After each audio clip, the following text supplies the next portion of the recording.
So Conference Report made two really interesting videos, both of which I'm going to respond to. Uh, uh, one of which, one I'm doing now is about Gaia. He made a video called "Good Without Gaia," where he talks about a lot of people with a sort of deep ecology mindset think that you have to believe in kind of the sacredness of nature in order to be a good person, or in order to have a good, a good relationship with the environment. Um, and I do personally take that kind of sacred stance toward nature. I do find sacredness in the sort of the balance of the biosphere. That doesn't mean I have any problem with swatting mosquito, or even eating meat, but I do find something profound and transformative in contemplating the rich diversity of life here on Earth. But I agree that you don't have to have that kind of disposition towards nature in order to have good environmental ethics. In fact, I would say that my environmentalism is much more motivated by enlightened self-interest than anything else. When I see someone say that they're anti-environmentalist, what I'm hearing is I'm against human survival. I think humans should destroy ourselves, because fuck the earth, or they're completely ignorant of the incredible level to which we depend on the biosphere.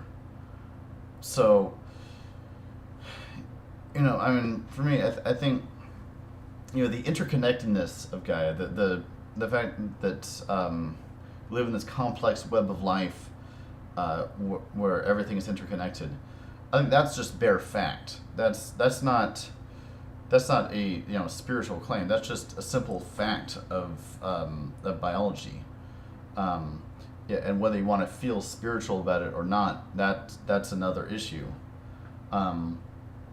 I think in another sense that interconnectedness is something to fear, because we live in in such an interconnected world. Anything we do to nature basically comes back to us. I think we're not going to see some of the bigger ramifications of that Gulf oil spill for many years, long after it's been cleaned up. It's even here for me here on the Pacific Coast, way far away from the Gulf Coast. It's very likely that it will affect oceans around the world. So you respect nature because you realize that in a sense we all live downstream.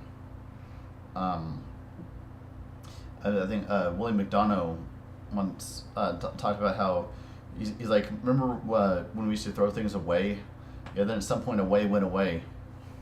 There is no away. Everything is part of the biosphere that we live in. So to me, that's my basic motivation for environmentalism, is the fact that we are interconnected, and we aren't, and that should be not just a sort of warm and fuzzy feeling, but actually a dire warning that because we're interconnected, we bear consequences for the things we do.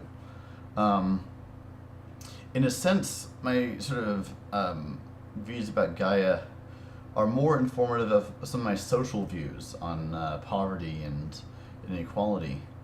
I've talked before about the commons, and how I think that we ought to tax what people take from nature, from the commons, and use that for public purposes, and how this sort of privatization of the commons is at the root of all this poverty. Now, I could simply argue that issue from purely utilitarian standpoint and say that, well, we want to produce an outcome that's better for the most people, and by doing that, and by taxing what people take from nature, we end up with a more egalitarian society, which doesn't punish hard work, but which does create greater levels of equality. And I could make that argument, but for me, it goes deeper than that. For me, it goes down to a sense of essential wrongness in the idea that we could own nature, in the notion that nature is something to be dominated and hoarded and kept from others. That in a sense, I believe that by virtue of our interconnectedness with Gaia, that we are of the earth, not that the earth is not of us, and that we and that our use of the earth ought not to be unconditional. We ought to recognize that that there are obligations that come with our use of the earth, and obligations to the earth and obligations to each other. And Professor Anton talks a lot about the gift character of life, and I think, in a sense, I do kind of agree with that, but in the same sense, I kind of want to say it's more of an investment or a loan. We basically loaned our lives from nature, and we pay it. We need to pay it back with interest. In a sense, we need to pay it back by contributing something to the whole. With this life that we've been given, and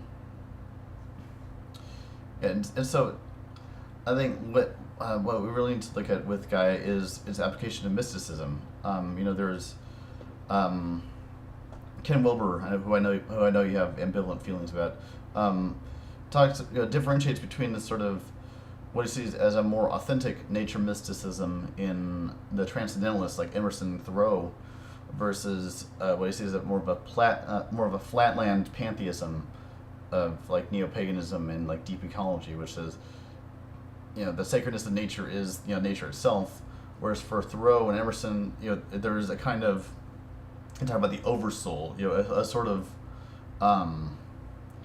something transcendent within, that's immanent within nature. There's a transcendent higher reality that is realized through nature, and in fact nature.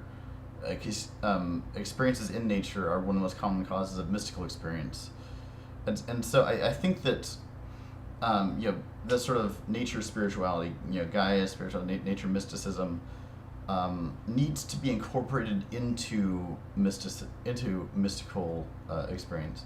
That's why I'm so much opposed to the kind of acosmic mysticism that someone like Kashify talks about, where it's all the Matrix. It's all just, this reality is an illusion at best, or a prison at worst, and we have to escape from it.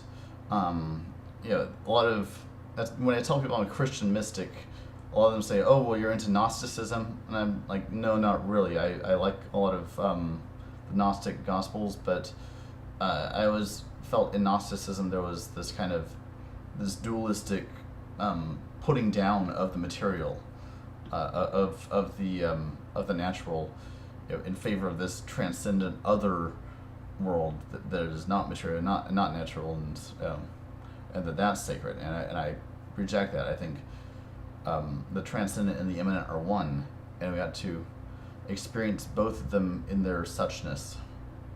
And as far as the Gaia thing and sacredness, I don't think sacredness, the sense of sacredness is necessary to be a good person. I think those who don't experience it are missing out on something, but I think you can be a good person without that sense of nature. And actually, that one thing I like about Gary, and for all of his misanthropy and cynicism, he doesn't let that devolve into nihilism, and I actually admire the kind of moral outrage that he has about social injustices in this world. And that's why I like his Fair Economics channel.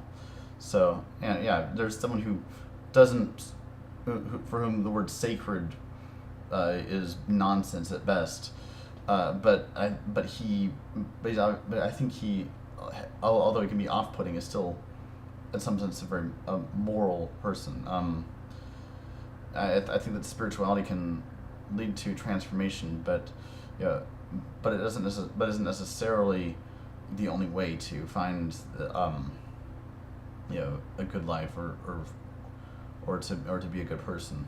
So I guess I'll leave it there for now. See you in my next video response. Peace.